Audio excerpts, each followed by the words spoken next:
உன்னை பாடும் தொழிலின்றி வேறு இல்லை. என்னை காக்க உன்னை இன்றி யாரும் இல்லை. முருகா முருகா.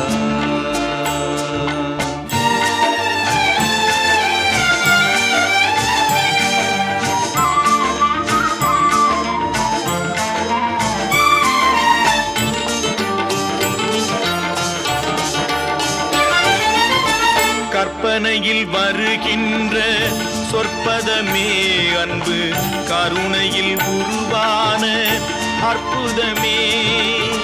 கற்பனையில் வருகின்ற சொற்பதமே அன்பு, கருணையில் உருவான அற்புதமே.